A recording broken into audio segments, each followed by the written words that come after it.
Assalamualaikum warahmatullahi wabarakatuh. Perkenalkan, saya Lukman Hakim dengan NIM belakang 237. Saya dari kelompok 5 Ilmu Pemulihan Ternak C. Di sini saya akan membahas hasil laporan praktikum saya yang diawali dengan bacakan pendahuluan. Latar belakang. Heritabilitas menggambarkan hubungan antara nilai fenotipik dengan nilai pemuliaan untuk suatu sifat dari individu ternak pada suatu populasi. Heritabilitas sebagai ukuran yang menunjukkan tingkat kesamaan penampilan antara keturunan anak-anaknya. Heritabilitas mengukur kepentingan relatif antara pengaruh genetik dan lingkungan untuk sifat pada masing-masing individu dalam suatu populasi.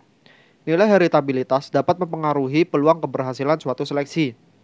Semakin tinggi nilai heritabilitas, maka kegiatan seleksi yang dilaksanakan semakin efektif. Heritabilitas juga dapat dimanfaatkan untuk mengetahui laju perubahan yang dicapai. Korelasi dapat dikatakan ada jika antara gen-gen dapat mempengaruhi sifat pertama dan juga mempengaruhi sifat kedua, maka dapat dikatakan terdapat korelasi di dalamnya. Nilai-nilai korelasi genetik digunakan ketika akan melakukan seleksi untuk lebih dari satu sifat. Nilai korelasi genetik juga dapat digunakan dalam pendugaan respon seleksi terkorelasi.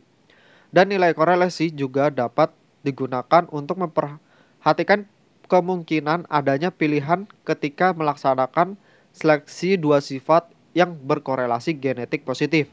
Repeatabilitas berasal dari kata repeat dan ability, yang berarti pengulangan kemampuan. Repeatabilitas adalah suatu pengukuran kesamaan antara pengukuran suatu sifat yang diukur berkali-kali pada ternak yang sama selama ternak tersebut hidup. Repeatabilitas digunakan untuk mengetahui ragam total suatu sifat yang bersifat permanen pada periode produksi yang berbeda. Repeatabilitas juga digunakan untuk memperkirakan produktivitas ternak pada masa yang akan datang berdasarkan satu atau lebih catatan produksi. Tujuan dari praktikum ilmu pemulihan ternak adalah diharapkan perhatikan dapat mempengaruhi cara perhitungan heritabilitas, korelasi genetik, dan repeatabilitas. Manfaat dari praktikum agar nantinya praktikan diharapkan dapat mengerti dan memahami tentang perhitungan heritabilitas, korelasi genetik, dan repeatabilitas, serta mengerti cara mengaplikasikannya di keseharian. Berikut adalah contoh soal. Di suatu farm sapi PO dapat dilihat dari recording memiliki bobot lahir dan bobot sapi berturut-turut adalah 24 kg dan 123 kg. Dari banyaknya sapi di farm, 5 ekor betina dikawinkan dengan 4 ekor bejantan dalam 1 tahun menghasilkan keturunan dengan data bobot lahir dan bobot sapi seperti pada tabel. Ini adalah tabel data produksi yang saya gunakan dengan pengulangan 3 kali pada 4 bejantan dan 5 betina. Dari data pada tabel tersebut kemudian dilakukan perhitungan heritabilitas bobot lahir, heritabilitas bobot sapi, korelasi genetik bobot lahir dan bobot sapi, repeatabilitas antar kelas bobot lahir, repeatabilitas dalam kelas. Berikut adalah rekap data dari heritabilitas bobot lahir. Dari data tersebut dilakukan perhitungan menggunakan rumus FK sama dengan Y titik kuadrat per N titik. Kemudian JKS sama dengan jumlah I Y titik kuadrat per NI dikurangi FK.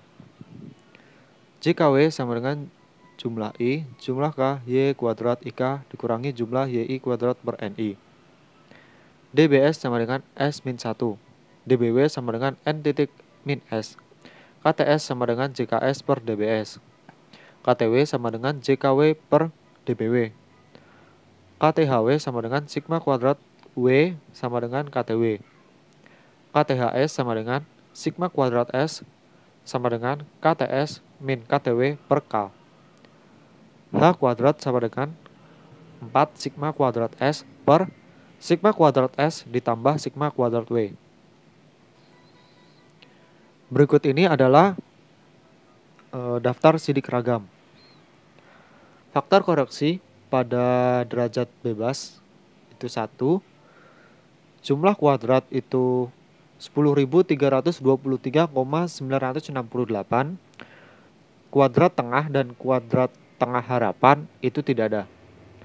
Antar pejantan pada derajat bebasnya 3, jumlah kuadratnya 0,2, kuadrat tengahnya 0,07, kuadrat tengah harapannya min 0,138. Antar anak dalam pejantan, derajat bebasnya 16, jumlah kuadratnya 12,19, kuadrat tengahnya 0,76, kuadrat tengah harapannya itu 0,76. Ini adalah hasil perhitungan akhir dari heritabilitas bobot lahir, didapat angka min 0,89 yang berarti koefisien variasinya sangat rendah. Berikut adalah rekap data dari heritabilitas bobot lahir. Dari rekap data tersebut dilakukan perhitungan menggunakan rumus FK sama dengan Y titik kuadrat per NI, kemudian JKS sama dengan jumlah I, YI titik kuadrat per NI min FK. JKW sama dengan jumlah I jumlah K Y kuadrat IK min jumlah YI kuadrat per NI. DBS sama dengan S min 1, DBW sama dengan N titik min 4, KTS sama dengan JKS per DBS, KTW sama dengan JKW per DBW, KTHW sama dengan sigma kuadrat W sama dengan KTW, KTHS sama dengan sigma kuadrat S sama dengan KTS min KTW per K.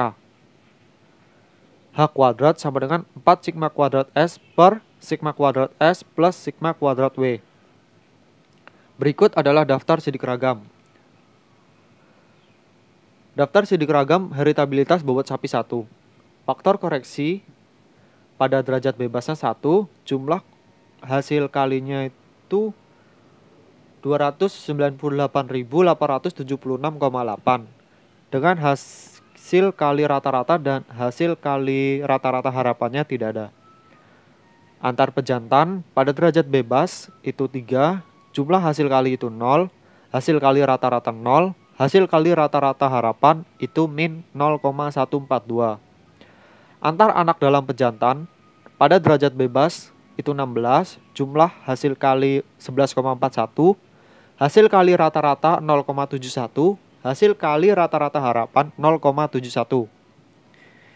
Ini adalah hasil perhitungan akhir dari heritabilitas bobot sapi, didapat angka min 1, yang berarti koefisien variasinya sangat rendah.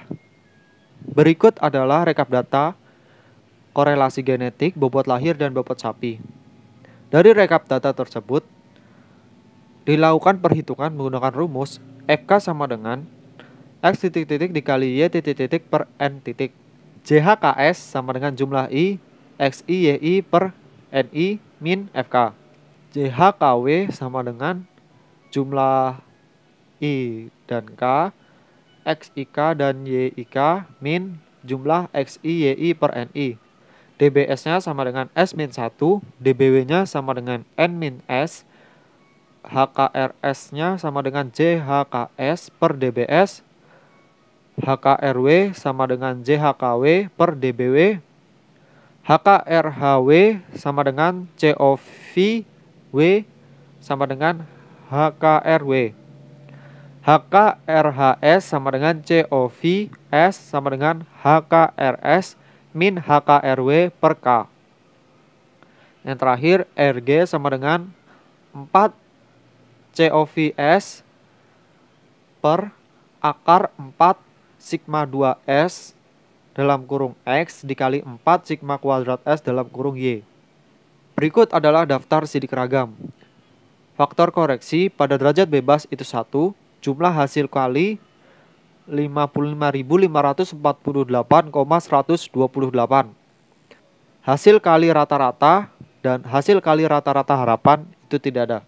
Pada antar pejantan, derajat bebasnya itu 3, jumlah hasil kalinya 0,03, hasil kali rata-rata itu 0,01, hasil kali rata-rata harapan 0,092. Antar anak dalam pejantan pada derajat bebas itu 16, jumlah hasil kali 7,493, hasil kali rata-rata 0,47, dan hasil kali rata-rata harapan 0,47. Ini adalah hasil perhitungan akhir dari korelasi genetik bobot lahir dan bobot sapi, didapat angka 0,66. Angka tersebut berada dalam rentang nilai dan mendekati angka 1. Hal ini menunjukkan bahwa terdapat banyak gen yang berpengaruh terhadap dua sifat. Berikut adalah rekap data repeatabilitas antar kelas bobot lahir. Dari rekap data tersebut dilakukan perhitungan menggunakan rumus R sama dengan jumlah X dikali Y min jumlah X dikali jumlah Y per N per akar jumlah X kuadrat min jumlah X kuadrat per N dalam kurung dikali X Y kuadrat min dalam kurung jumlah Y kuadrat per N tutup kurung. Ini adalah hasil perhitungan akhir dari repeatabilitas antar kelas bobot lahir didapat angka 0,0027. Angka ini termasuk rendah, berarti pengulangan performance produksi pertama pada produksi berikutnya juga rendah. Berikut adalah rekap data repeatabilitas dalam kelas. Dari rekap data tersebut dilakukan perhitungan menggunakan rumus FK sama dengan Y titik kuadrat per M titik. Kemudian JKB sama dengan jumlah I Y titik kuadrat per MI min FK. JKW sama dengan Y kuadrat IJ min jumlah Y titik kuadrat per MI. DBB sama dengan N min 1. DBW sama dengan N dalam kurung MI min 1. KTB sama dengan JKB per DBW. KTW sama dengan JKW per DBW. KTHW sama dengan sigma kuadrat W sama dengan KTW.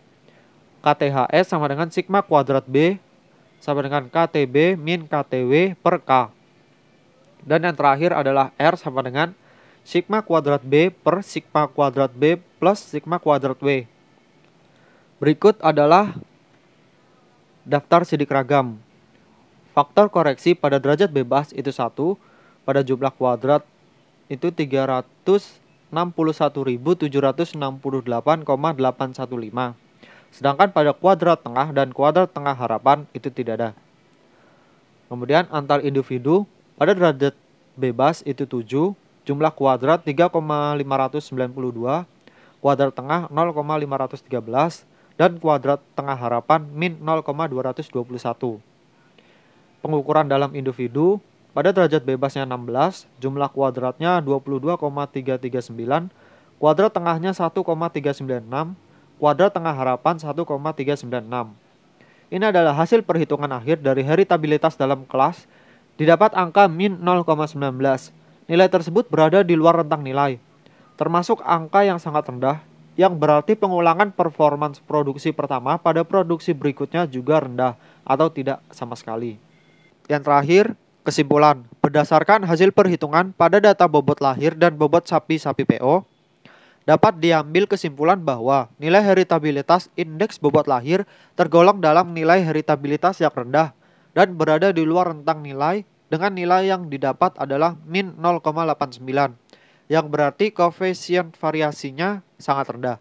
Sedangkan nilai heritabilitas bobot sapi tergolong dalam nilai heritabilitas rendah karena berada di luar rentang dengan nilai yang didapat adalah min 1, yang berarti koefisien variasinya sangat rendah. Nilai korelasi genetik bobot lahir dan bobot sapi tergolong dalam nilai korelasi tinggi karena berada di dalam rentang dan mendekati angka 1 dengan nilai yang didapat adalah 0,66. Repeatabilitas antar kelas bobot lahir juga berada di angka mendekati 0, yaitu 0,0027. Sedangkan repeatabilitas dalam kelas bobot sapi berada di luar rentang dengan nilai yang didapat adalah min 0,19. Sekian dari laporan saya, mungkin kurang dan lebihnya mohon maaf. Assalamualaikum warahmatullahi wabarakatuh.